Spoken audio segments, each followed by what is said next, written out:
Вице-премиерот во заминување Владимир Пешевски им контрираше на академиците и на економистите околу тоа колку владата во заминување досега давала за рамномерен регионален економски развој. Тврди дека сите региони се развиваат рамномерно и дека владата во заминување годишно дава и повеќе од предвидените 1% од бруто домашниот производ. Експертите не го познаваат добро законот и владата доделува многу повеќе од предвидениот 1% за реализација на проекти за рамномерен регионален развој. Но не сите средства одат преку Советот за рамномерен регионален развој. Академик Абдулменав Беџети пред 2 недели укажа дека законот постои, но дека владата во заминување не го спроведуваше.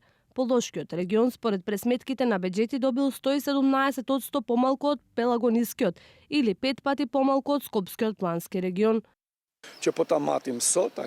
Ако измериме денеска, тоа изнесува 100 милиони евра годишно и оваа сума била подценета за околу 20 пати.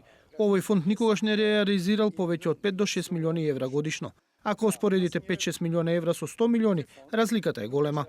Пешевски пак го тврди спротивното. Скопскиот добива најмалку средства согласно овие програми и има формули за тоа кои го земале тоа опред. А професорите си имаат право на сопствено мислење, како и секој државен службеник, односно секој граѓанин на Република Македонија. Министерката за локална самоуправа Шире Телези пак со едноставен одговор, без да навлегува колку пари, дали 6 или 100 милиони евра се одвојуваат за рамномерен регионален развој. Сите проекти кои се планирани имаат реализација над 99%.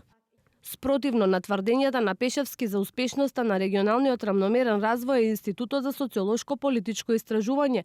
Според професорот Јорде Јакимовски, ако не се ревидира стратегијата, Кумановскиот регион, Полог, па и делови од југоисточна Македонија ќе останат без население, бидејќи мигрираат во Скопје или во странство.